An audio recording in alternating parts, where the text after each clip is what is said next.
주식 투자 심플하게 충분하게 스텝스. 투자자 입장에서 빠르고 정확한 시황을 전달드릴 최경진의 퀵시황입니다. 어제의 흐름을 따라가지 못해 조금 아쉬움이 큰 것 같습니다. 어떠셨나요?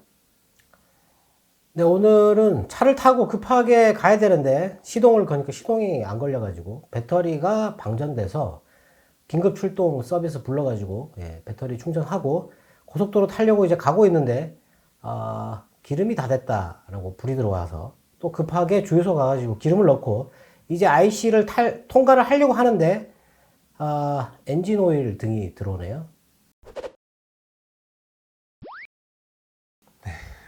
오늘도 바로 질문 드리겠습니다. 오늘도 외국인은 주식을 매수했는데 선물 매도를 크게 늘렸습니다. 기관의 매도가 많았는데 뉴스에 나오는 금리 인상 때문일까요? 오늘 국내 뉴스에는 뭐 금리 인상 가능성이 높아졌다 뭐 이런 얘기를 주로 했던 것 같습니다. 어제 파월이 연임이 결정이 됐고 그것 때문에 지금 현재의 통화 정책은 변하지 않을 것이다. 그래서 금리를 올릴 것 같다. 미국 쪽에 뭐 그런 그 운용사나 이쪽에서도 언론들에서 나온 뉴스가 한 3건 정도 나온 게 내년에 6월부터 금리를 올릴 것 같다. 한 2차례에서 3차례 정도 금리를 올릴 것 같다. 이런 얘기를 했어요. 네. 근데 시장은 환영하는 어떤 중립적인 그런 분위기다라고 했는데 외국인들이 선물을 팔았죠. 네. 근데 아침에 외국인들이 시장 시작하면서 삼성전자를 230만 주를 바로 매수하고 시작을 했어요. 이렇게 그냥 일직선으로 90도로. 네. 금리 올린다는데 삼성전자를 왜 그렇게 살까요? 그리고 이게 계속 증가를 했죠. 조금씩이라도. 그래서 한 2천억, 2,300억 정도 증가를 했고 코스닥도 초반에 이렇게 살짝 올라가다가 내려와가지고 살짝 한 200억 정도를 팔다가 매수로 한 1시 20분 정도인가요? 그때부터 매도를 줄이면서 매수로 전환됐는데 오늘 기관들이 하루 종일 이렇게 매도를 했다. 외국인들이 선물을 오늘 한 6천 계약 정도 매도를 한 것 같은데 이렇게 파니까 그냥 거기에 맞춰가지고 그냥 쭉 팔아가지고 오늘 코스피랑 코스닥을 한 8천억 이상을 매도를 한 것 같아요. 네. 금리 인상을 또 악재라고 얘기를 하는데 조금 있다가 거기에 대해서 좀 설명을 드리고 어제 유럽의 11월 소비자 신뢰 지수가 잠정치가 마이너스 6.8이 나왔어요. 네, 좀 안 좋게 나왔습니다. 11월 달이.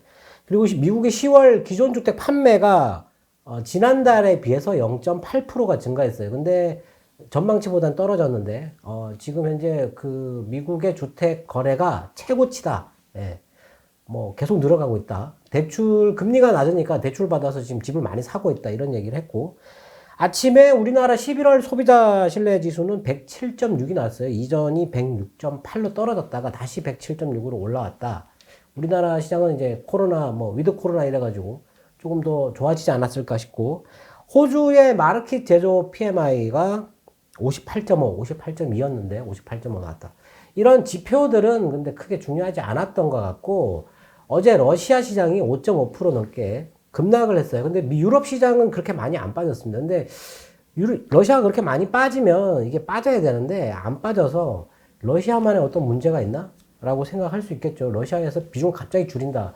어제 인도도 한 2% 가까이 빠졌어요. 네. 이머징 시장에서 매도가 급하게 진행되는데 러시아가 과도하게 진행된 거는 어제 전쟁 뉴스 있다고 말씀드렸잖아요. 네. 그거 영향이지 않을까 싶은데 어제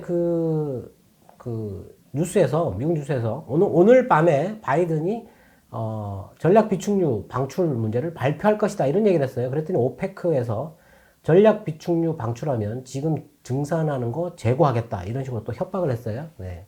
유가가 제자리에 있는데 안 좋은 거죠. 지금 이 컨트롤이 안 됩니다. 중동이 지금 컨트롤이 안 되고 있는 상태고 전략 비축유가 한 3천만에서 3,500만 배럴 정도 방출을 할 것이다 라고 얘기를 했고 일본이 지금 그 현행법상 91분을 비축을 해야 되는데 지금 갖고 있는 게 145일분을 갖고 있다 그랬어요. 그러면 55일분을 방출할 수 있는 거거든요. 네. 오늘 발표하면 일본하고 인도에서는 같이 얘기를 하지 않을까 싶은데 그런 거 나온다 해가지고 러시아만 빠진다? 이렇게 보기엔 좀 어렵지 않을까 싶거든요. 이게 러시아는 전쟁 영향이 들어가는 게 아닌가 싶고, 어제 러시아에서는 그 지금 몰도바라고 하는 나라가 있는데 거기에 가스를 공급하는데 그쪽에서 가스 요금을 안 줘가지고 이거 납부하지 않으면 중단하겠다 이렇게 얘기를 했어요. 네. 지금 러시아 같은 경우는 이런 거를 지금 쥐고 있기 때문에 에너지 이거 쥐고 있기 때문에 지금 상당히 강경하게 나올 수 있다. 예.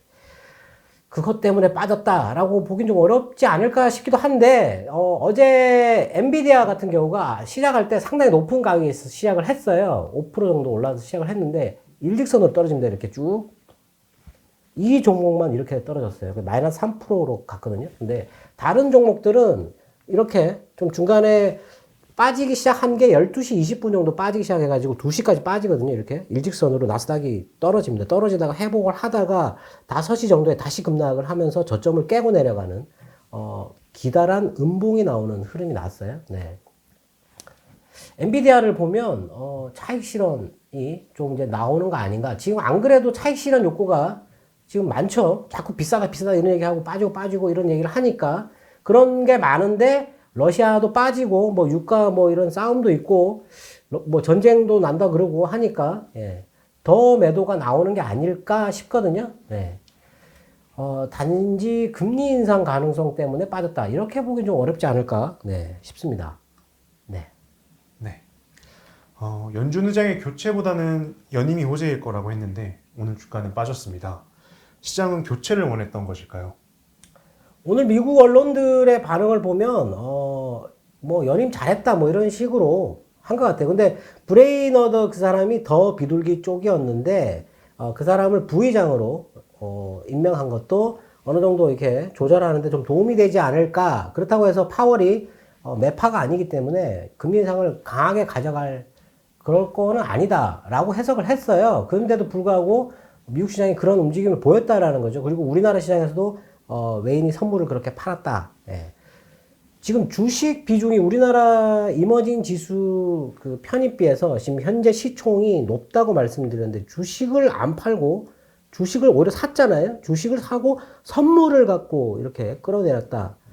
이거는 뭐 단기적인 어떤 그런 거다. 지금 금리 인상에 대해서 두려워하는 그런 움직임은 아니다라고 생각되는데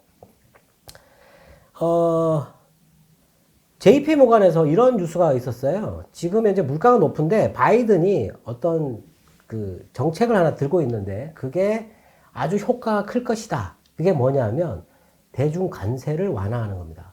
예. 그걸 쓸 것 같다라는 거죠. 그걸 쓰면 그 S&P 기업들의 주당 순이익을 어느 정도 높일 그런 효과가 있을 것 같다. 그리고 물가도 내릴 것 같고. 예. 아마 근데 그 효과가 그렇게 길지는 않을 것이다. 근데 선거에는 유리하게 작용할 수 있다. 예. JP모간에서 나온 분석 내용인데, 그러니까 호재가 하나 더 있다는 얘기입니다. 지금 대중관세를 얼마 전에 대중관세 완화할 거냐 물어보니까 검토할 수 있다라고 얘기를 했잖아요. 그거를 그 호재를 뒤에 쓰겠다라는 얘기죠. 예. 일단 유가를 끌어내려 보고 이게 어느 정도 끌어내려지는지 확인해 보고 물가가 끌려 내려오는지 확인해서 안 된다 그러면 그럼 관세까지도 인하를 해보겠다라는 그런 얘기죠. 그렇게 해서 언제까지 버티느냐, 테이퍼링이 끝날 때까지 버티겠다라는 그런 얘기가 아닐까 싶습니다. 근데 지금 시장은 연준 의장은 지금 테이퍼링이 끝난다고 해가지고 바로 금리를 올리는 게 아니다라고 계속 얘기를 하고 있는데 시장은 내년 6월 중반부터 금리를 올릴 거다라고 지금 이미 생각을 하고 있어요. 네. 좋은 겁니다, 그게 오히려. 시장이 이미 반영이 되고 있다라는 게 예, 좋은 건데 하여튼 뭐 반응은 지금은 약간 변동성이 지금 11월 말이고 그리고 12월 달에 부채 한도 뭐 이런 것도 있어야 되고 소비는 늘어날 것 같은데 뭐 여러 가지 요인이 있습니다. 지금 급변하는 뭐 그런 게 있어요. 그래서 그런 거를 또 다 검토를 해야 된다라고 생각되거든요. 네. 그리고 트렌드 포스에서 올해 노트북 판매량이 2억 4,400만 대, 작년보다 20%가 증가할 것이다라고 얘기를 했고, 국내 PC 출하량도 500만 대, 작년보다 15% 증가할 것이다. 이거 중반 정도 여름에 이거 줄어든다고 전망한 사람들이 있어요. 예, 그래서 반도체 계속 이렇게 매도했거든요. 이 전망 잘못한 거잖아요. 근데 이런 전망 때문에 반도체 업종이 너무 과다하게 빠졌잖아요. 이렇게 잘못한 전망, 이것 때문에 올라갈 수 있는 기회를 놓쳤는데 그러면 이제 늘 것이다라고 나왔는데 그럼 올라가느냐? 안 올라가거든요. 주식이라는 건 올라갈 타이밍이 있어요. 그 타이밍이 못 올라가면 그 뒤에 호재가 나와도 그런 뉴스가 나와도 못 올라갑니다. 예. 참 잘못된 전망 이런 거 좀 줄여야 되는데 줄일 수가 없습니다. 예. 그리고 중국에서 그 대만의 그 기업 하나를 벌금을 부과했는데 대만 독립을 지지하는 기업들은 처벌할 것이다. 뭐 이렇게 강하게 경고를 했어요. 예. 그 기업이 대만 그 독립 지지하는 사람들, 정치인들한테 이렇게 정치 자금을 대주는 그런 회사였는데 하여튼 뭐 그런 것도 있었고. 그리고 일본에서도 전기차 이런 거 배터리에다가 보조금을 확대한다. 유럽하고 미국과 비슷한 수준의 7천 달러 정도의 보조금을 주겠다. 이렇게 얘기를 했고, 충전소도 5만 개였던 거를 뭐 한 15만 개 정도로 이렇게 늘린다. 이런 얘기를 했었거든요. 네. 유럽과 미국과 일본이 지금 현재 전기차 배터리 이런 데 지원을 전폭적으로 하고 있는데 우리나라가 지금 수세에 몰리고 있는 거 아닌가라고 조금 걱정이 되는데 오늘 뭐 LG화학 지금 최근 주가 흐름을 보면 지금 안 좋아요. 이렇게. 네. 안 좋잖아요. 뭐 전체적으로 보면 지금 제 생각에는 지금 달러가 어제 인덱스가 많이 올랐어요. 96.55를 돌파를 했고 어제 미국 금리가 1.63을 또 넘었었는데 금리가 올라가는 게 이제 이 연준 의장이 금리를 올리지 않을까 이런 게 반영이 돼서 금리가 올라간다 이런 얘기를 했어요. 근데 오늘 장중에 뉴스 하나가 아주 좋은 뉴스가 하나 있었는데 엔화가 지금 115엔이다 라는 뉴스가 있어요. 네. 요거를 좀 잘 봐야 되는데 엔화가 얼마 전에 108엔, 109엔 이렇게 있었어요. 강세를 띄어가지고. 그러다가 갑자기 9월 말부터인가요? 이게 계속 올라가지고 지금 115엔이에요. 115엔. 예. 멀리까지 가지 말고 미국이 금리를 가장 빠르게 올렸던 2017년도 여기까지만 가보면 되거든요. 그때 금융 상황이 어땠는지, 미국 금리가 어땠고, 달러가 어느 정도 있었고, 엔화가 어떻게 있었는지를 보면 지금 폭락 얘기를 하면 안 되거든요. 예. 그냥 거기까지만 가면 되는데 왜 안 가는지 모르겠어요. 네. 저기 1970년대를 가가지고 갖다 대고 있죠. 예. 그때 2016년도, 2015년도 말에 금리를 한 번 올리고 2016년도 말에 금리를 올릴 때 두 번째 금리 인상을 할 때 그때 금리를 올린다 계속 그랬잖아요. 그때 시장이 안 좋았어요. 바닥에서 기고 있다가 살짝 올라와가지고 횡보를 6개월 정도 하고 있는데 그때 엔화가 118엔이에요. 고점이. 거기서 갑자기 급격하게 떨어집니다. 그때 금리를 인상하자마자 갑자기 급격하게 떨어지고 달러도 그때가 고점이었어요. 거의 일직선으로 이렇게 같이 떨어지거든요. 금리도 그때가 미국 금리가 2.4%였습니다. 그때 금리를 올리고 나서부터 금리가 시중 10년물이 떨어지기 시작합니다. 이렇게. 떨어지다가 8월 달 정도, 2017년 8월인가 그때부터 다시 올라가기 시작하거든요. 네. 시장이 견딜 수 있는 금리 수준이 있어요. 그때까지는 그냥 무조건 호재예요. 금리가 올라가는 게. 그리고 물가도 시장이 견딜 수 있는 소비가 줄어들지 않는 그 선이 있거든요. 그 선까지는 호재입니다. 근데 그보다 더 많이 올라가면 악재가 되는 거거든요. 지금 물가는 그걸 넘어서 있어요. 그래서 악재라고 얘기하는 거예요. 근데 물가가 높은 건 악재인데 지금 금리를 올린다고 하는 거를 자꾸 악재라고 얘기를 하는데 그 물가를 끌어내리려고 금리를 올리는 겁니다. 그거는 호재죠, 호재. 이제는 호재예요. 네. 그거를 호재라고 받아들여야 되는데 금리 발작 자꾸 얘기하는데 예. 지금 유동성 풀려있는 유동성 생각을 하면 금리 지금 올리는 게 맞고 그리고 재무장관이 뭐 금리 인상 뭐 우려 발언을 했다 이런 얘기를 했는데 그거 찾아보니까 그런 얘기가 아닌 걸로 제가 보이는데 물론 뭐 그 해석한 사람이 그걸 빼고 해석했을 수도 있긴 한데 이제 파월이 연임이 됐으니까 뭐 그 사람은 할 수 있는 그런 게 있고 그리고 지금 이 물가가 고질병이 되지 않도록 할 것이다. 예, 근데 이게 고질병처럼 지속되면 안 좋다. 뭐 이런 식으로 얘기를 했는데 그 도구를 쓸 것이다 라고 얘기를 했어요. 그 도구가 금리 인상이잖아요. 예. 그것 때문에 미국 금리가 오르고 우리 주가가 빠진다. 제가 보기엔 그런 거는 아닌 것 같고 하여튼 뭐 일시적인 그런 요인인 것 같다. 예, 이렇게 보여집니다. 네. 네. 달러 인덱스가 지난번 고점을 넘었습니다. 미 국채 금리와 달러가 다른 방향을 보고 있는 걸까요? 네, 그래서 오늘 제가 이거를 봤어요. 달러하고 2016년도하고 17년도에 달러와 금리가, 원래는 이게 금리를 올리면 금리가 올라야 되잖아요, 따라서. 근데 2017년도에 금리를 계속 올리거든요. 2018년도까지 계속 올리잖아요. 근데 금리가 이렇게 그 전에 올랐다가 그 올리고 나서부터는 떨어지기 시작을 하는 겁니다. 근데 그때 달러도 이렇게 떨어져요. 근데 금리는 이렇게 떨어지는데 달러가 이렇게 떨어지거든요. 네. 그러다가 금리가 먼저 돌아서거든요. 달러는 더 떨어져요. 한참 떨어지다가 다시 돌아서는데, 지금 현재 이 달러 인덱스 96.5포인트라고는 이 달러 인덱스가 아주 중요한 포인트인데, 여기 부분에서 항상 전환이 발생을 하는데, 이게 많이 갑자기 급격하게 더 올라가게 되면 공포감을 가질 수 있어요. 근데 달러가 이렇게 올라갈 때 공포감을 가지려면 금리가 폭락을 해야 돼요. 예. 그리고 엔화가 떨어져야 되겠죠. 예. 근데 이게 지금 같이 가고 있잖아요. 같이 가고 있으면 이건 악재가 아니다 라고 생각되고, 시장이 이미 지금 준비를 하고 있다 이렇게 생각되거든요. 근데 오늘 뭐 블랙록인가요? 뭐 CEO 그 사람은 뭐 내년에 금리 충격이 올 거니까 현금화를 해야 된다 뭐 이런 주장을 했어요. 네. 그 사람 개인 자산을 현금화하는지 한번 확인해 봐야 됩니다. 네. 지금 물가가 이렇게 높은데 현금을 들고 있겠다라는 거는 재산을 그냥 이렇게 길에다 뿌린다는 거 얘기하고 똑같은 거예요. 네. 근데 그 운용의 그 가장 높은 사람이 그런 얘기를 한다라는 거. 근데 금리가 올라가게 되면 미국 주가는 계속 올라요. 이머징은 안 좋거든요.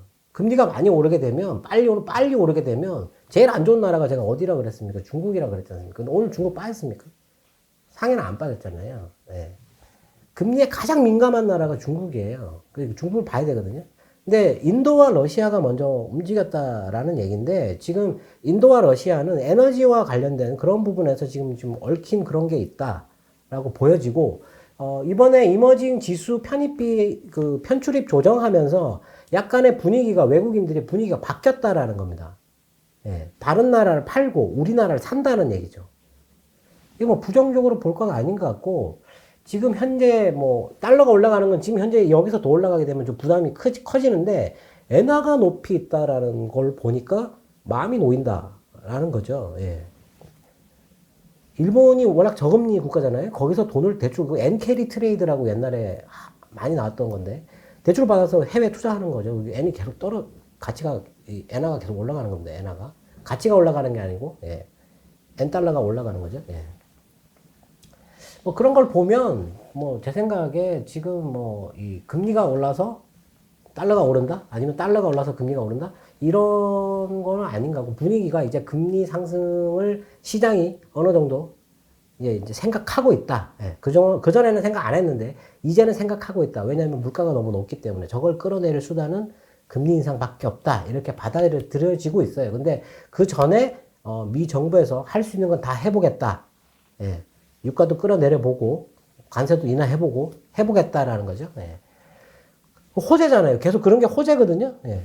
그 호재가 나오면 시장이 올라가지 않겠습니까? 예. 근데 지금은, 제 생각에 러시아 전쟁, 그 전쟁 그런 거 좀 안 좋거든요. 예. 그런 거 나오면 뭐 차익 실현 욕구 터질 수 있다. 예. 근데 지금 같은 경우는 예전에도 그랬지만 2017년도도 그랬고, 기계적인 매도, ETF에 대한 기계적인 매도가 워낙 많이 나오기 때문에 등락폭이 커요. 근데 그거 이렇게 등락폭 크다 해가지고 겁먹을 이유가 없습니다, 지금. 예.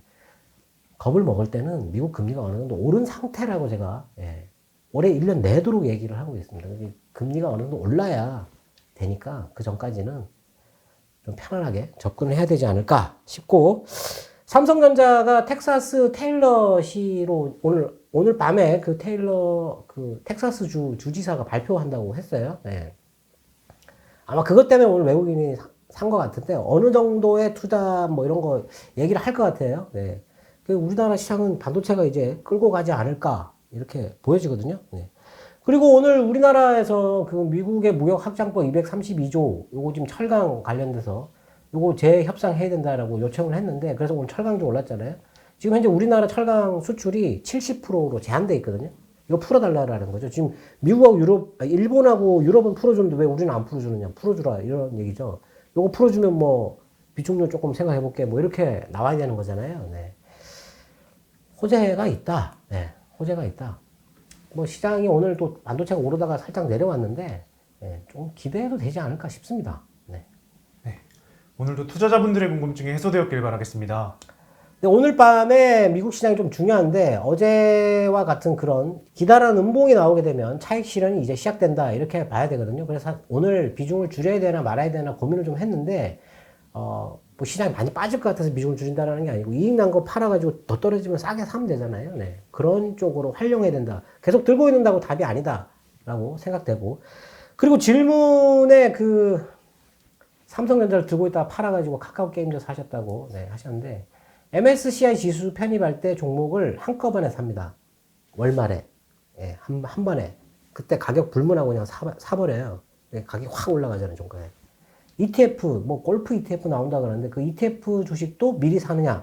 한꺼번에 삽니다, 한꺼번에. 그런 거는 뭐 이렇게 생각하고 그러지 않고요. 그날 설정할 때 그때 규모 보고 돈 들어오는 거 일단 모집을 하잖아요. 예, 증권사들이 모집을 해서 돈이 들어오면 그 돈 들어올 만큼만 사는 거예요, 한꺼번에.